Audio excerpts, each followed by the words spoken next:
Are you looking for a fun way to win up to 25 times your money this football and basketball season? Test your skills on Prize Picks, the most exciting way to play daily fantasy sports. Just select two or more players, pick more or less on their projections for a wide variety of stats, and place your entry. It's as easy as that. If you have the skills, you can turn $10 into $250 with just a few taps. Easy gameplay, quick withdrawals, and injury insurance on your picks are what makes Prize Picks the #1 daily fantasy sports app. Ready to test your skills? Join the PrizePicks community of more than 7 million players who have already signed up. Right now, PrizePicks will match your first deposit up to $100. Just visit prizepicks.com/bluewire and use code BLUEWIRE. That's code BLUEWIRE at prizepicks.com/bluewire for a first deposit match of up to $100. PrizePicks, daily fantasy sports made easy. Today's episode is brought to you by Cars.com. With over 2 million vehicles and 50,000 more added every day, Cars.com will match you with the perfect car for you, your budget, your life, your style. And if you're ready to say goodbye to your current car, Cars.com will get you an instant offer to cash it in. Just start by entering your license plate and get matched with a local dealer who will write you the check. So whether you're looking to buy or sell, just go to Cars.com. It's magical. Hello, friends. Kirk Henderson and Josh Bowe of MavsMoneyball.com joining you for Mavs Moneyball's After Dark. It's about 9:15 on Sunday night, October 30th. Josh, how are you? I'm doing pretty good. I could get used to these 6:30 start times. That's 2 in a row now. Delightful. We're going to pay for it later, but enjoy it now. It's delightful. It's delightful. Mavericks just won against the Orlando Magic, 114-105. This is the third time you're hearing from us in like 4 nights. I mean, not just 4 nights, but also like 30 hours since we recorded a podcast last night and reported the live show after that. Don't really have any oomph left after last night's rage blackout. The Mavericks defeated the Orlando Magic, though, 114-105. They pulled themselves back to 500. It was a much-needed bounce-back win because, as discussed kind of ad nauseum, the loss to the Thunder was one of the worst losses in history. Like, period. For anyone who missed this stat and thinks that I'm being, a normal idiot Kirk, according to Tim McMahon, NBA teams were 9,975-1 when leading by 16 plus points in the final 4 minutes of the fourth quarter over the last 25 years. The Mavericks make that record 9,975-2 after the loss to the Thunder. So that loss was as bad as we drove home. It was worth the freak out. I feel no problem being mad about it, but at the same time, we come back and they get a win. Luka Doncic scored 30 in the first half to pace kind of a sleepy Mavericks team. And then I felt like in the second half, things were okay. Mavericks kind of pulled ahead on pure talent as the Magic sort of stopped shooting the ball really well. Then the bench unit, once again, I need you to tell me who all was in this unit, but a mixed bench unit really pulled the Mavericks ahead, which kind of gave them the game. And the Mavericks walked away with a win. Yeah, and, sort of feel like the biggest difference between this game tonight and the game last night is that the Thunder had Shai Gilgeous-Alexander and the Magic do not.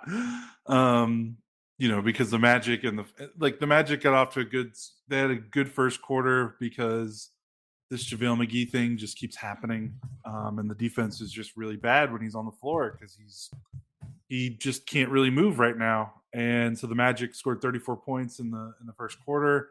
And then their other big spurt came at the start of the third where they took like a 5-point lead in the third. And that again happened in the first couple of minutes of JaVale McGee started. Outside of that, their offense didn't really do too much. And I mean, they have like 5 guys injured. Almost all of them are guards.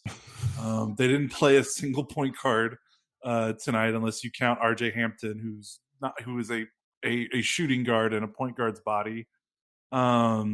I mean, they basically played a bunch of small forward and power forwards the entire game, and you could tell in the fourth quarter, like it was very obvious that they needed a table setter, and you had Banchero just taking some wild, long contested mid range jumpers. He had been sort of due for a rough game because he'd been cooking for the previous 5, and he did not look like the player I've seen. No, and I mean, he didn't have. I mean, he wasn't getting easy buckets. I mean, there was no one on the Magic that could set him up to get easy looks, and the Mavericks definitely capitalized that. I mean, it's a stark difference when you see them like just kind of dribbling around aimlessly, and then he takes a hand in his face 18-footer, and then the Mavericks right on the other end get a Luka Doncic layup in like 5 seconds, and it's like, oh, okay, and that's kind of all it was. And defensively, they were much, even though the Magic don't really have much to offer offensively, the defense was sharper outside of the JaVale minutes. It got sharper. As the game went on, it really improved. The first half was a mess. Yeah. And again, I mean, I felt like whenever McGee was on the floor, that's kind of when it was the most mess. But otherwise, like, this is like, there were a lot of people like really angry in the first half on my timeline, and I was kind of confused why. Like, I mean, this is the second half of back-to-back, 3rd and 4 nights. Like, we kind of like, I would have bet all the money in the world that the Mavericks wouldn't have led after the first quarter, but would probably win the game. Interesting. And I mean, they're going to get up to a slow start. Like, that just kind of felt like it was in the cards, right? Like, just with the way they've been playing and the schedule. And then, this is a weird Magic team. They probably, you don't run up a lot of teams that play 4 out of their 5 starters were 6'6" or taller. That's true. That's so true. It was weird. I just could imagine that being weird. And then, eventually I felt like it was the Mavericks would just, win out with how much better they are just from a talent perspective, unless they had I don't anticipate having 2 historic collapses back to back. So, yeah, this was like in the NBA, you have games like this where it's like, who cares if you win, like how you win, like just win. Like, they just needed to win this game. Like, well, and then there were a couple of performances which frankly we'd been needing to see. The first person that comes to mind is Tim Hardaway Jr. Even though his shooting line was a pretty horrific 5 of 15, he scored 21 points because he got to the line 8 times. And I still would like my man Tim Hardaway to pass the ball to an open Christian Wood, which he missed probably 4 times by my casual count. But I felt the aggressiveness was nice on that in that regard. Then the other guy who played a really get right game is not fair because he does a lot for the Mavericks. But in 29 minutes, Dorian Finney-Smith had 7 shot attempts, scored 13 points, and really more importantly, grabbed 8 rebounds. Dorian was his fingerprints were in the closing minutes of this game really important. Hit 2 big threes to kind of push away what felt like a slightly creeping Mavericks collapse along the way. Nice to see him play well. Just it's something we've been kind of like monitoring off key, like wondering, hey, when are we going to have a Dorian game? And tonight was the Dorian game. Yeah, for sure. He looked good. That 3 he made was, I think they were up, 97-104, and I think there was like 2 minutes left, and he made that 3 after the Mavericks forced a turnover. That was big. It kind of felt like the dagger to end the game. He definitely had his hand in guarding Banchero and making sure he had a bad night. So yeah, kind of like this is like, the typical Dorian game. And then for me, I wanted to shout out Dwight Powell in 12 minutes. I think, you said it, like Dwight Powell is coming back. I think he is back. He didn't start, but he was the first big off the bench in the third quarter and not Christian Wood. And in 12 minutes, he only had 5 points and 4 rebounds. But there's just a decisive difference in the way Powell plays and the way McGee plays. And there are going to be nights eventually where the Mavericks will need the specific attributes that McGee brings in terms of his size and his length. Like, they're going to maybe play against a big team and they're going to need him to sop up some minutes and maybe just some fouls if they're playing against like a Joel Embiid or a Jokic or just something like that. But in games like these games where, you're playing against, more athletic, quick quick-footed teams, I mean, Powell just makes a lot more sense. And I mean, his effort level and energy level is just, it feels a little Makes a big contagious. difference. Yeah. No, it makes a big difference because Luka needs energy. He responds to energy. He responds to challenges. He responds to energy. And I'm pretty sure we said this last night, but if we didn't, I'm going to state it in no uncertain terms. JaVale McGee was an awful signing. They need to relegate him to the bench until he proves something with minutes. He is so painfully useless. It's not fun or funny. It's awkward. He was a negative 12 in 9 minutes. He make bad choices. He's not putting up, like he used to put up empty stat contributions. He's not even doing that. So until he's doing something of note, they need to bench him. They just need to bench him. He needs to prove it. That's, maybe he will, maybe he'll come back. Maybe he secured his last bag and he's fine with this, but he deserves none of the minutes he's getting at this point. Promises or no. Really delighted to see the effort from Powell because I do think that sort of thing is contagious, which then leads to speaking of contagious, I do think we at least need to address the fact that for the second straight night, Josh Green gave them a lot in a little bit of time. 17 minutes. He scored 6 points, 1 of 2 from 3. Did a lot of like scrappy stuff, things that were, diving on the floor for loose balls, like going up for offensive rebounds. I've liked his footwork on defense where he's not getting, completely cooked on dribble moves as he's guarding some of the few ball handlers the Magic had.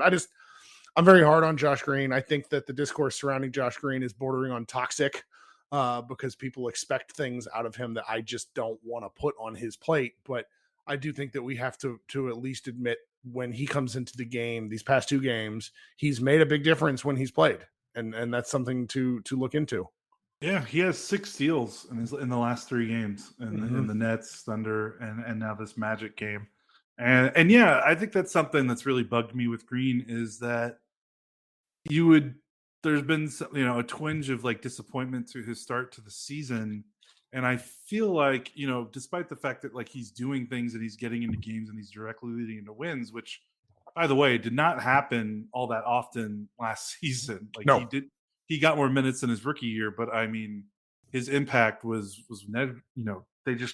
he just didn't impact the game in ways that influenced winning. And I feel like that the expectations after like watching that live practice and like the open scrim, like the training camp stuff, like people got out of whack. And I don't understand why. And if those expectations weren't there, I think everyone would agree like, hey, he's been good. He's been solid. He's been doing what he needs to do when he's been put on the floor. And that's all you can really ask for at this point. Like, yeah, he's not going to – if you're mad that Josh Green isn't doing more and isn't showing off like playmaking chops and isn't running backup point guard minutes, like that's kind of on you for watching an open scrimmage and just kind of running away with it. Or if you're just still mad about like who was drafted in front of, behind him in the 2020 draft, like we just kind of have to let that part go when we're just talking about what he's doing on the court. Because the other discussion, like that's a bigger discussion about like off, like that's not pertinent like on a game by game basis. We just have to watch what he does in the minutes he's getting and does he make an impact, yes or no. And in the last 3 or 4 games, I would say, oh yeah, hell yeah, he has, and that's great. And if you're expecting anything more and you're still disappointed, like I don't know what to tell you, but these minutes are good. I will say. So the one thing, like in the first couple of games, I was disappointed with him because it just didn't look like the big thing I was looking for him was like, okay, what is improved from last season? And like the first 3 games, he wasn't putting up any shots. He still kind of had that tentative feel, which is something he directly addressed in training camp. And I was like, that's kind of disappointing that he's still kind of showing this.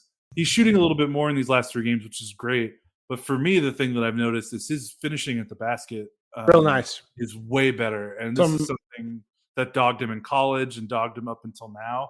Like if he can consistently finish around the bucket, that's going to make a giant difference for his impact when he gets on the floor. Yeah. This is advertiser content brought to you by Frito-Lay. Hello, I'm Chip Murphy, here to get you ready for the big tournament. Tonight we'll break down who will be cutting. Cut!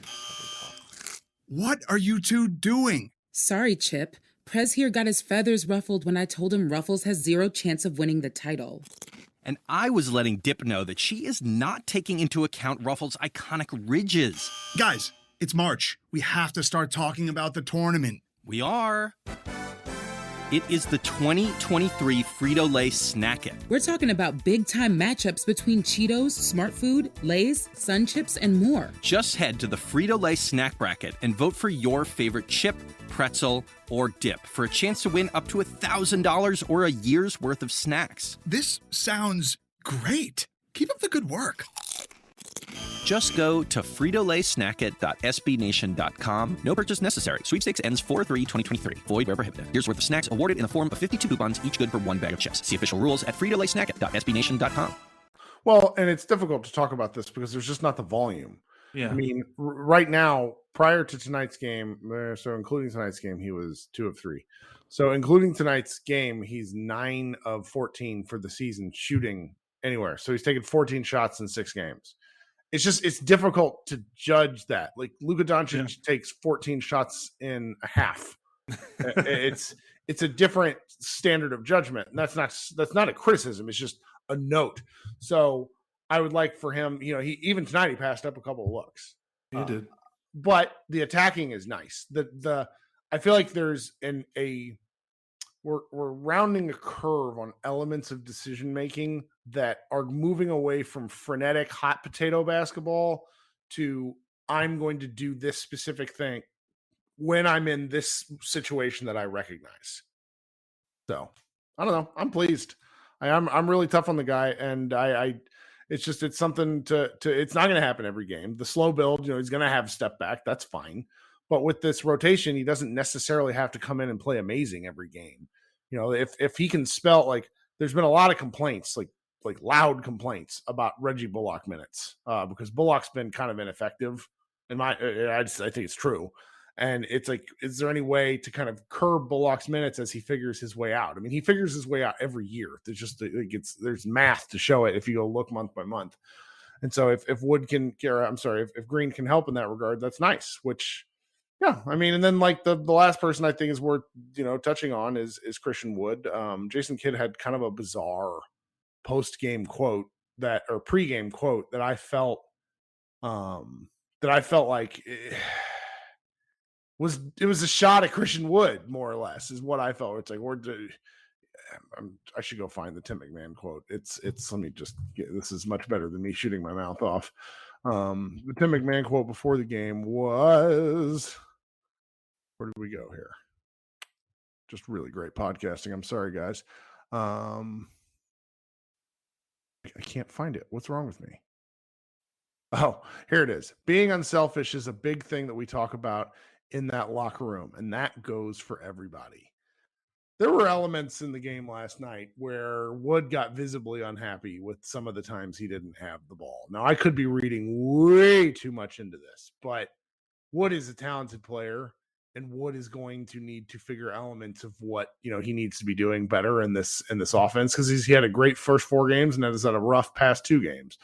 But he apparently, Kidd apparently mentioned him after the fact. After the game tonight, saying that he thought he played a better game, which is just, it's like, I don't know if we need to be doing like these sort of things with Woods. It's too early in the season to be doing these elements of things with with a guy who I think is kind of a ceiling raiser for your team. Now, that said, the Mavericks have played 2 kind of rough games in a row. Wood didn't have great games, even though he finished with the +7. He did have 10 boards. He did rebound the ball well. I thought he defended okay considering their length. What did you think about his game? Yeah, I thought he defended okay. There were a couple moments where he kind of got pump faked out of position or was late on a rotation. There was a funny play where I think Luka was guarding. I can't remember who was guarding. Like, I think Luka was guarding Wendell Carter, and Wood was guarding someone off the ball, and I was kind of like, man, do they really just not trust this guy to guard centers? They really just want him off the ball. And then he kind of got beat a little bit backdoor or helping, and he just was a little bit late on his rotation. But otherwise, I can't complain too hard. The Magic's big men didn't, Bol had a really nice game. And Wendell Carter, I guess, finished statistically with a nice game, but I swear I felt like every shot he took he missed, but he was 5 of 10. But I think the thing with Wood is I'm just curious because I talked about this last night. Like after that Pelicans loss, we all talked about like this guy needs to be on the floor more. That he needs to be more involved in the offense. And since then, his shots have gone down in the 3 games. Like the first 3 games of the season, when everyone was like, "Man, this guy's great. Like let's just push it up. Let's let him play more minutes. Let's let him get more shots." And then the following 3 games, he's actually shooting less. So we've had 5 shots against Brooklyn, 10 against the Thunder, 6 against the Magic. I felt the Mavs were looking him off like late stage Chris Yeah. Porzingis tonight. Like there were some real like, what are we doing here, boys? He had RJ Hampton pinned under the basket once, and the play went to Tim Hardaway Jr. for a 3. Ended up getting fouled, so it worked out. But yeah, they need to figure out his minutes on the floor and like the finishing, closing, whatever. Like if he's not playing the minutes, whatever. Like that can be something that can get solved. Like I'm not worried about that as much. I think I'm more worried about like, okay, when he's actually on the floor, like what are they doing with him? And if he's playing 20, like I don't see how you play him 24 minutes and he only gets 6 shots. I don't know if that's on him, that's on the team, that's on coaches, that's on Luka. Like his gift is scoring and scoring efficiently. And we all know that his deficiencies lie on the other end of the floor. So if he's playing 24 to 30 minutes a night, which is, he's averaging about 26 minutes a game so far this season, when he's on the floor for those 24 minutes, I'm not saying, just give him the ball and clear out, but they just need to do a little bit more to get him in advantageous position to score. Because 6 shots in 24 minutes is just not going to do it going forward. Like you can maybe get away with that against a team like the Magic, but when the schedule gets a little bit tougher and Luka can't score 30 points in a first half, they have to find a way to get that balance, because it feels like what we've seen from him this season, like if we're looking for ways to lighten Luka's load, like his ability to attack switches, his ability to face up in the mid post, he draws so many fouls. He does. He's a smooth offensive player. Like we can bag on a lot of, bag on whatever you want on his defense or whatnot, but like he's pretty effective when he has the ball in the mid post or has a good matchup. He attacks switches way better than any Mavericks big has in the last 3 or 4 years, certainly since Luka's been drafted. So they should take advantage of that a little bit more. And you can get away with, like I said, you can get away with it in a game against the Magic. And again, I'm glad the Mavericks just won, so it doesn't matter. But just in terms of going forward, that's like they're going to have to figure it out. He's on the team. He's an important part of the team. He's kind of like the difference. Like if you're looking for how is last season's team going to get better, it's kind of on how good Christian Wood fits in, right? Because otherwise it's basically the same team. So they have to figure it out, I think, if they want to take the step that they think they have the ability to take. Well, it's nice to get a bounce back win. It's also nice to get a little bit of a break, because this was a lot of ish over a period of days. I'm sure we'll people were mad during the first quarter too. So yeah, I'm glad. I can't wait. I can't wait for the post game quotes, in the sense of it's like none of these head coaches, because Rick Carlisle was no exception. None of these head coaches can help themselves from taking like slightly veiled shots at any form of criticism. So I'm sort of looking, my thoughts on Jason Kidd still stand from last night, because I need more active coaching from him. And I do not like how he places himself as a bystander to the team. So, Iztok Franco sort of pointed out this morning, because he had the ability to parachute in after not watching the game live and say, kind of teasing all of us, understandably so, saying, we had drama like this last year. He's right about that. But I don't know how long of a leash you get to make comments at your team like this that's still sort of figuring it out. Because it's like for every, they could be 6-0 right now. Maybe they should be, but they're not. And where they are is much more important than what they could or should be. And I'm still sort of stuck with the concept that he is just, what do you mean I'm the coach kind of stuff like that. I don't know. I'm rambling at this point, because last night really took it out of me.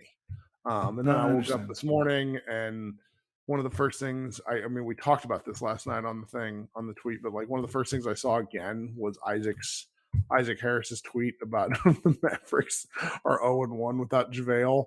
That just sent me. It was so much funnier this morning. It was really funny last night, but it was great. Anyways, come to Mavs Moneyball. We're gonna have some. We have only 2 games this week: Wednesday, Friday. There might be a game next Sunday. I'm not sure. I haven't looked that far ahead in the schedule, but because there's a little bit of a break in content, we have some. I'm gonna have some weirder posts this week. I think. One of our guys, Clint, just really is not a fan of the new Mavs man, and I'm all about being goofy when we can have a little chance to laugh. So come to the site, turning over into November. November's a big game month, so we're going to have a lot of stuff going on. Thanks for hanging out with us tonight. If you haven't, go subscribe or go download Spotify Live. You can listen to me. And well, really, Mavs fans kind of riffing off. We had Tim Cato join us last night. Where we all kind of bullied Tim into writing a post-game column, which he did. That was excellent. And yeah, just looking forward to talking with you guys this week. Josh, you got anything else? No, that's it. Let's get out of here. It'll be a good month. All right. Talk soon. This has been Kirk Henderson and Josh Boat. Thanks for hanging out.